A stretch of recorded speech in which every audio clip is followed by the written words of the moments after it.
So tax deed states are in red. Tax lien states are in green. And the ones that are hybrid, really Texas is a hybrid state. It starts out as a tax lien but turns into a tax deed state. So those are the ones that are in gold. And the blue, such as Florida, Nevada, Ohio, Pennsylvania, New York, and Connecticut. By the way, see all these little tiny states over here? I don't even consider those states. As an American, we don't count those. I'm just kidding, just kidding.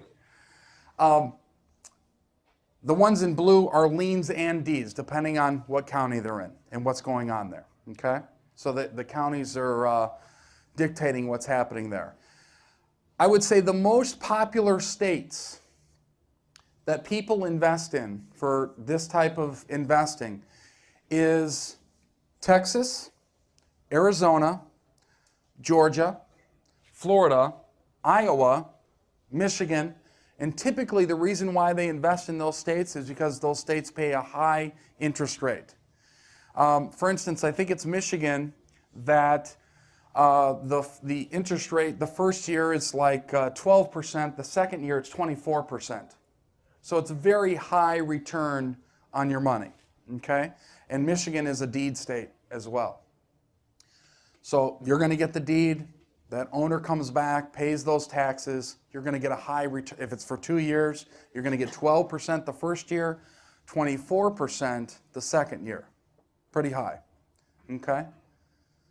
Questions with the state or anything? Yeah.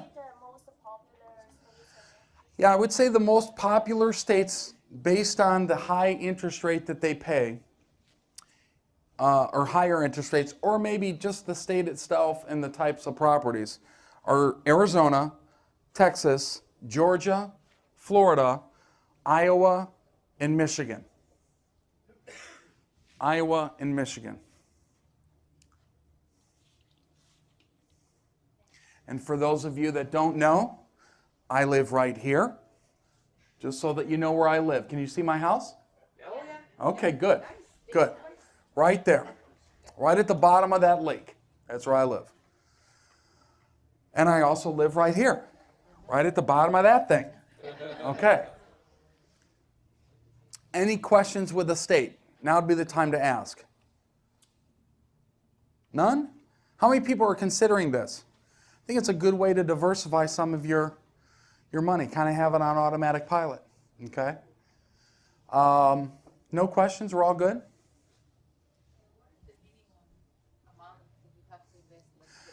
Great question. What is the minimum amount you have to invest? If there's a property that has taxes on it of $200 a year and that's missed, that's a tax lien investment or tax deed investment, depending on the state. It'll be $200. But you got to think, if you've got, what's your, a 10% return on $200, you're going to make $20 for the year. So you may want to think about, putting some money, a little bit bigger property together. Yes? Residential, commercial. Everything. Residential, commercial, everything. Office buildings, malls, apartment buildings, single-family houses, all at the same auction. Absolutely. And a lot of times, by the way, the auction that we went to in Texas, it's very, they do it there, they divide it by areas of the county, and their county sheriffs there are called constables. And you guys have been, right? Right? You bought one. You bought one, right. And when you go there, it's very, they've got different sections. They've got probably, 20 sections, 25 sections, something like that. And it's all around the county building. And you've got, what's interesting there is you've got ancillary businesses. You've got businesses there that actually help investors with research and with, renting the property out and all this other stuff that you can have. So you got all these people handing you pamphlets as you're walking up. It's very busy. Each auction, each constable, that would be the sheriff, the local sheriff there, stands on almost like a pulpit, right? A pulpit, you guys know what a pulpit is?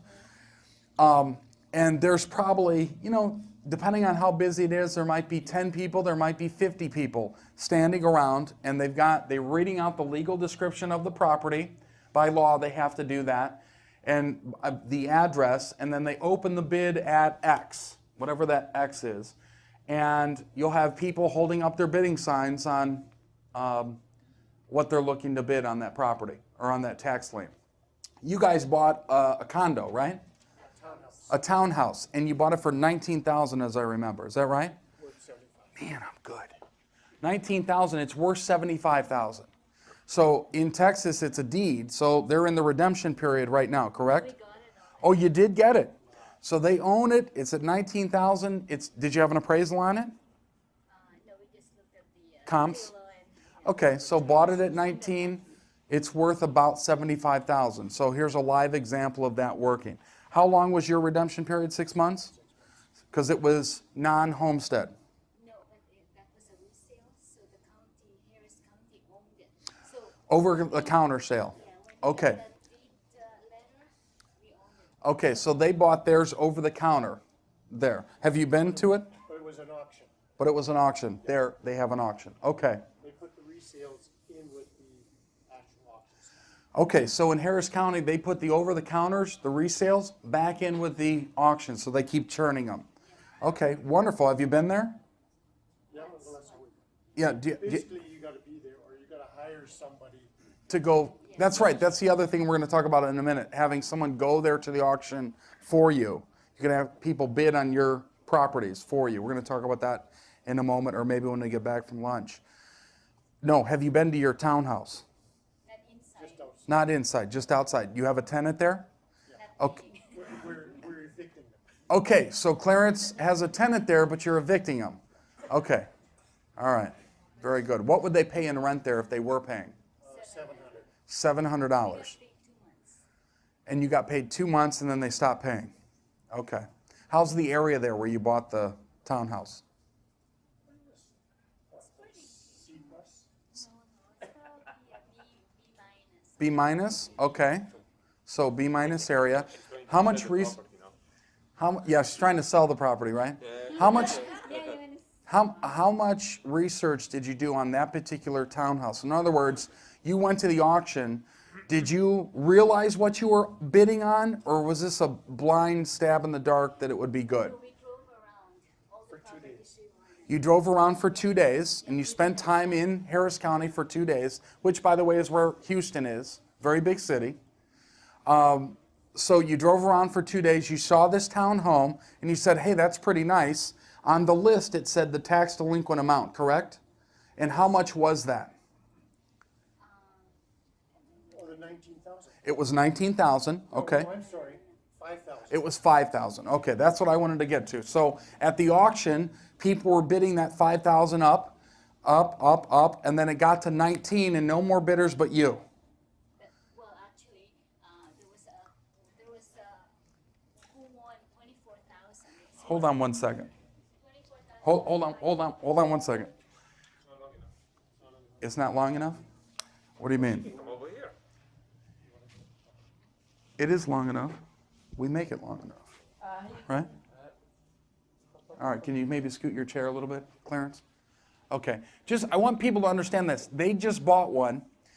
The starting bid was $5,000. They bought it for $19,000 to set it up. Yes, we get it. Rebecca's the superstar up here. Come on up here. Yes. Actually, hello. Yeah. Oh, let me turn it on. Okay. Actually, at the beginning, we didn't win the bid. Somebody else did. It was 24,000. The Okay. guy didn't have enough money because you really have to pay cash Right there. when you're right there. Yep. And then so they went into the next one. The next one left because we bid up to 19,000 and we stopped there. He stopped there. He said no more. No more. Yeah, and did So, you want to keep going? Or do you just listen to whatever Clarence says? Okay, right. Yeah, my spouse does the same thing. She listens to everything I say. But go ahead. So I think there's a couple in between us, but they left. Okay. So they came to us and said, "Do you want the property?"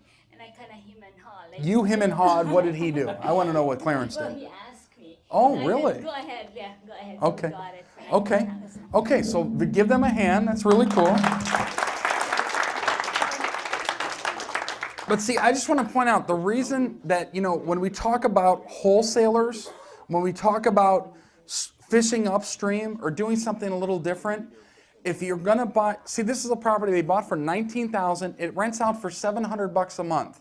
They paid cash. They have no mortgage on it. Now, they may pay taxes, insurance, HOA. What is that a month? Well, actually, the HOA, we don't know. We don't know if there is HOA on it. You don't know if there is OH, so that would be something you want to find out, Clarence, right? But let's just, right? Let me just show you what that is, though. Let's work this deal as if that was a real deal, because many of you may be asking, can you see this okay, Cameron? Yep. Many of you may be asking, okay, what do I do with this? How do I turn this into an opportunity? So these guys buy the property at $19,000. Now. Okay, now they spent 2 days there. They drove around Harris County. They actually saw the townhome before they bought it. They said, we're going to bid on that one. How many did you bid all? I had several that we had marked out. And your list was how long? I want everybody to understand what the list is. 60, 70? Yeah, well, Yeah, there was, I think it started at about 150 homes they had on that list. Okay, so 150 homes. You guys narrowed it down to About 10. about 10. And you did that through the process of the 2 days of driving around.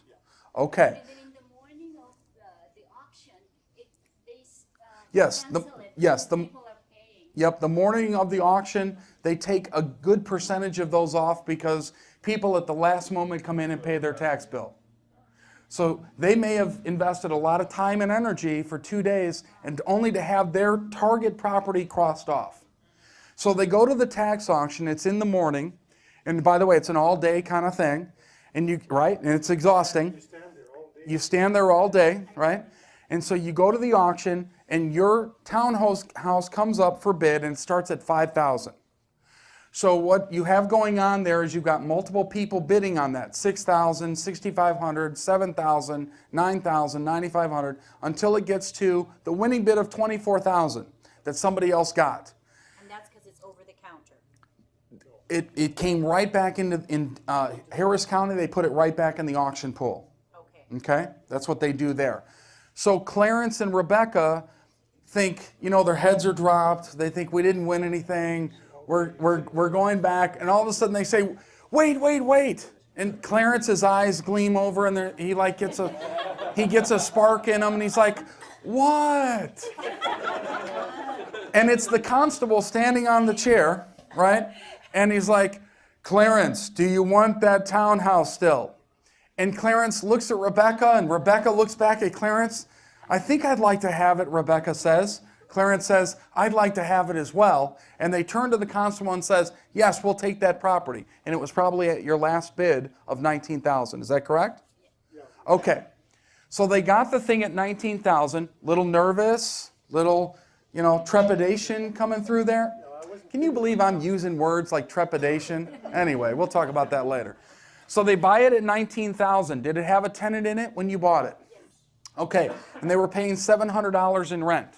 Okay, so you've got $700 coming in rent. That's your income if the tenant was paying. What are the expenses? What are the taxes on the townhouse a year? $800, $900. So this is $8,400. $850 for the year. Okay, so you got $850. In taxes. What about insurance? About 700. $700. Okay, what about, we don't know the HOA? If there is any. Oh, there will be some. Let's just call it for right now $150 a month. Because I think you need to find that out. You know where you'd find that out, by the way? The title work. There'd be restrictions on the deed that the property would be in the HOA. No? Did you call a title company and ask the title company? Actually, we did a research and stuff like that. Actually, it was from Countrywide Insurance. Countrywide? They're the lender. Or something. They went bankrupt. They went under, yes. Yeah, and then like 10 years ago, Okay. With an HOA or POA, homeowners association or property owners association. Okay, but let me just explain this. Typically, it's the way you find it is it's a deed restriction on your deed work. You may not see that from the surface of the deed. A title company is going to have to pull that for you. It would be worth your while to send a note or send an email to a title company asking them to do maybe a little research with that. Okay? The quiet title. The quiet title is just going to give you ownership of that. It would not expose deed restrictions on that. You do have the deed. You do have the deed, but the face of the deed, looking at it, it's not going to give all the restrictions. Those are in subsequent documents that you may not have gotten. So I would have you do that. But let's just call it $150 a month or $1,800 for the year. Is that right? Yeah, $1,800. Yeah. I don't think it would be that much on the town. Let's just be conservative though, Clarence, right? $1,800 HOA, and let's do another in maintenance and in management because you have someone managing that property at 10% of $8,400, so that would be $840. We'd be a flat rate of $58 a month. $58? $59, yes. $59. Then let's do this. Let's add some maintenance and things like that, and let's call it $1,000. Okay? So $1,000. That's in management and let's just say maintenance. Okay? So we've got here 8,400 minus, someone has a calculator, 8,400 minus 850 minus 700 minus 1,800 minus 1,000. What do we get? $4,050. Okay. This is my calculator. $4,050. If we take $4,050, which is our what, by the way? This is two things in this case because we have no debt on it. It's our NOI and our cash flow. When you have no debt on a property, your NOI is your cash flow. So I'm just going to put that down here, NOI slash cash flow. Now, we're going to take this number and work it up here into this equation here. And the equation that we're going to be working is cash return, CROI. So to do that, we'll take the $4,050 and divide it by our initial investment, which in this case was $19,000 plus a couple of days of travel and hotel. So let's just say another $1,000. Let's call it $20,000, okay? Because you didn't have much closing costs beyond that, correct? Okay, so let's call it $20,000. Your cash return on investment for a year, when the tenant is paying, is how much? 25, right? Thereabouts. 25%. So that's a great example of, they maybe not have got the interest paid on a lien, but they actually got the property. It doesn't happen like that in all cases, right? Clarence, Rebecca, would you say you got lucky on that one compared to all the other investors there? Yes, they're both shaking their heads, yes. This is not the norm. I would say less than 15% easily on this. Okay, but this sounds like a great thing. What's your ultimate plan with that? We're just talking about, because it's way over in Houston, that we may sell. Because it's way over in Houston, you may sell it. Okay, all right. Really good. I like that experience. Any questions with this at all? Where do you get the list of? So they go to Harris County. I think you can sign up by email, and they'll email that to you monthly. So check, that's a county thing. Check how they distribute the lists on that. It's a lawyer. It's a lawyer in Harris County? Yeah, Okay. I can't remember the name. There's two of them that put lists out. Okay. There's specialists who focus on these. On the deeds. In Harris County. They'll use two attorneys there. So he's saying they'll distribute the list for them. When you're there, you can buy a list downstairs at a counter there, and they show everything that's going to be on sale that day. Okay. You do have to do your due diligence, yes. That's the, The house isn't there, right. they say that. It's a vacant lot. Yeah, There may have been a house there and it burnt down. right. If you look at Zillow or Bing, it shows a house. Yeah, Clarence is saying you might look on Zillow or something else and you'll see a picture of a house, but in reality the house burned down or something, so you're buying a lot. Or sometimes you're buying a landlocked lot or an easement that has taxes on or something. So you really have to do your due diligence on that. Yes?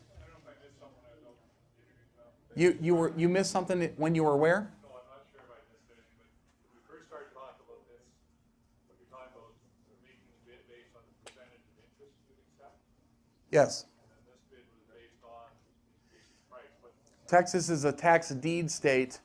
The process here in Arizona is you bid down the rate. So it starts at 16, and instead of bidding up the property with respect to what you'd pay for it, here is a tax lien state, so you bid down the interest rate that you are willing to accept. 16 turns into 15, 15 turns into 14. The winner sometimes gets it at, say, 11. So he'd be getting 11% on his money. so in a lien state, it's always percentage of interest you'll accept. In a deed state, it's always. Not always. It depends what state and what county. Alabama is going to have different rules in Alabama. That's why I'm saying you've got to do your research there and find out what's going on, how you get paid, what the process is. This is just a general overview, but every state is different and counties work differently as well. So all liens are not a percentage, and all deeds are dollar amount. Not necessarily. You have to check with the county. Yep. In Arizona, we have 15 leads, which we averaged out at 10%. Okay, so they've been doing this in Arizona. You've got 15 of them. Well, We got redeemed 6 of them. You've got what? Redeemed 6. Okay. But you've got 10 total or 15 total? 9 left. 9 left. 6 of them have paid, and you've got an average of 10% return on your money. First 2, I lost $1.80 on the first one, lost $1.90. We got redeemed. So the first 2 were quick. They lost $1.80 on one and $1.90 on the other Because the county charges you a fee. because the county charges you a fee here. Okay, so just keep that in mind. The ones that were redeemed longer, you're saying you got an average of about 10% on your money. Okay, and you've got 9 left that are still you're waiting on With a chance of getting the houses. with a chance to get a house. Okay, you guys are pretty savvy. Pretty good. Are you confused, Penny? A little bit. Okay. I'm just trying to, I might have missed the question because I couldn't hear what the question What are you? was. Is anybody else confused? A little bit? I'm just confused as to how you get, like with Clarence, he said he went to an auction and he came away 6 months later with a property Yes. at $19,000. That's in Texas. Right, and he bid, the starting bid was $5,000, meaning that quiet, in Texas, the property, the opening bid was $5,000, because that's how much the homeowner owed on their taxes, yes? Yes. Okay, I'm sorry, I Yes. just wanna get this from you. That's 'cause okay. You're the guru. Yes. In Texas, it's a deed state. So Okay. automatically, when you go to the auction, you're going to have the deed. Now, the homeowner has the right to come back to pay those taxes, either in a year if it's homesteaded, or 6 months if it's non-homesteaded, like an investor Okay, owns the right. property. So then in a lien state. Okay, hold on. Let me just finish that part. So, what Clarence's property was in Texas, a deed state, was, well, it's really a hybrid, but we're calling it a deed state, was a scenario where Clarence went to the auction, found this townhome. It had actually gone through the auction previously, but no one took it. In Harris County, hold on a second, Clarence. In Harris County, they put the over-the-counter sales right back in the auction every single month, so it gets regenerated. When they got there, they got the list, 150 properties. The morning of the auction, they took, let's say, 50 of them off of there because people ran in at the last moment to pay their tax bill. They narrowed down their list from 150 down to 10. One of the 10 was that townhouse. That townhouse came up for bid. It started at $5,000, went all the way up to the winning bid of $24,000. the guy that bid or the woman that bid on at 24,000 didn't have the money. Clarence was the next bid in. They yelled out to Clarence and Rebecca. They said, yes, we'll take that property at 19,000. They got it because it was already through the tax sale once. It was the over the counter. There was no redemption period because of that, or there was? We were there in May of 2011, and we got the title in September. Okay, so you waited 6 months. Okay, so they had to wait the 6 months because it was a non-homestead property. They got it, they've got a tenant in it, it's theirs, no problem. Yeah. We're good on that? I'm good on that. Okay, that's a deed state. A tax lien state, same scenario up until the auction. Like here in Arizona, this is a lien state. You're going to go to the auction, instead of bidding on a property for the deed, you're actually going to bid on a percentage rate here. So you go to the auction, it starts out, they're going to say property ABC on Main Street or 123 Main Street has delinquent taxes of $10,000. The opening bid is 16%. Every opening bid starts out at 16%. And then you've got 80 people in the room, and one person says, I'll take that at 15, I'll take that at 14, and it starts to drop from there. The more valuable, I would say, the property, the more bidders are going to be bidding on that property, and it drops accordingly. Does that make sense? Yeah, no, Now, you still have the same redemption period with a lien state. If they don't pay the taxes here in 2 or 3 years, if Clarence is the winning bidder on that at 11% and the owner doesn't pay that, he now has the right to take that property, but he's got to go through quiet title to get the deed. And then it turns into that. Okay. Are we good? I am very good now. Okay. But I have another question. I knew you would, Penny. Yes. And this is like... This is, by the way, I want you to ask questions. I want you to know exactly what's going on here because this is a good opportunity. Obviously, you see they got a nice little deal there. Yes. An awesome deal, yeah. But my question is like, how often, and this is just because I think this way, do the homeowners or whatever plant a person in there to try and, or does anybody plant people in there to try and drive the prices up? So you're saying, your question is, in a deed state, how many times is somebody in there to drive the price up? Like, for example, this person that bid $24,000 and didn't have the money, was that done to drive it up, or because from 5,000? I don't know, I'm just... Does that happen? I'm sure it does. Sometimes with banks, I'm sure they're going to bid the thing up to protect their asset sometimes, the banks that are in first position. So there's, by the way, at these auctions, there are regulars that go there. There are, you know, that's all their business is buying stuff at the auction. You've heard of the idea of buying properties wholesale? These people, this is one of the ways they do it. They go to the auctions and they buy things wholesale. You bid at the auction here in Arizona every day on wholesale properties, right? Well, it was online auction, but their properties here in Arizona, right? So you're buying those at wholesale prices. So that might be a way to separate yourself from the investors that buy things on home path and home steps. That's what I mean by fishing upstream a little bit. Okay? Good question, though, Penny. So how often does that happen? I'm sure it does, but I don't know the exact percentages. Okay? Ken? Let's say someone's trying to bring a jack of price, right? Yeah? And this person's 24,000, but they did that kind of on purpose. They must get penalized for that if they did it. And You will get kicked out of the auction if you act inappropriately, and they've got rules with that. Every county has rules with that where you'll be banned. You won't be able to come back. So, you know, a lot of times when they bid that up, if it's not a bank and somebody's just bidding it up and they're doing that on purpose and that's one of the rules, they're acting inappropriately, they'll be banned for life. But if that happens, they don't have the money, that's what the scenario was here. It went to the next bidder, okay? So if you're there and somebody truly doesn't have that money, there is some things, by the way, that you're going to have to do prior to getting in the auction that we'll talk a little bit about when we get back. You got to have verified funds type thing and some other things in place. So we'll talk about that in a little bit. We'll go here and then we'll go to Clarence. So my question will be, Clarence, how how long you have to do the due diligence? Let's say you go to Houston, which is a new state for you. We usually go on the weekend, like Saturday, and then go drive around Saturday, Sunday.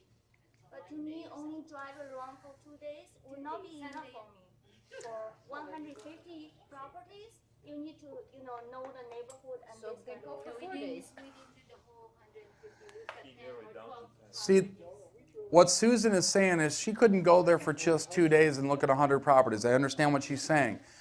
You're going to have, this is a business, so you're going to have to understand there's risks involved. And I wouldn't recommend going there, buying a property in a brand new city the first day you get there. You might have to go there and learn the territory a little bit. There's also companies that will do the due diligence for you, and you can pay them to do that. Now, that due diligence is only going to be as good as those properties are, or those companies are. So there's some resources there with that. But they drove around for 2 days. This is not the norm, by the way. I want you guys understand this, right? This is not the norm. This doesn't happen as the majority when you're down there bidding on properties to get something like this, okay? But it does take due diligence. It does take some time, absolutely. So the due diligence has to be done before the bid. Otherwise, The due diligence has to be done before, absolutely. When you buy it there, it's absolute, you have the deed, okay? usually you don't have a chance to get into the property. You don't have a chance to get into the property. Now, some people, you can walk around the property, you can look in the windows, but I got a little news for you about Texas.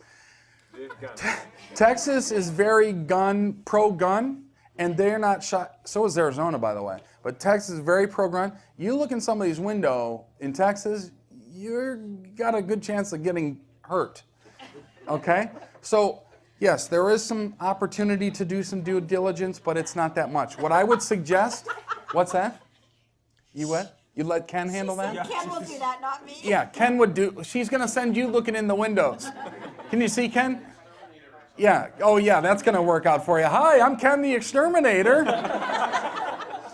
So let me just point out one quick thing and then we're going to break here. But yes, it does take some due diligence. What I'd recommend is calling, if you're going to focus on places like a Harris County, get the list for the next few months. Look at the lists, see what's on them, do some research online, get an idea of the quality of the houses, where the starting point is on the taxes, to get a feel for the area, and make it a business plan that say, I'm going to take a trip down there in 3 months or in 4 months after reviewing what's on the list and really understanding what happens at that auction sale there.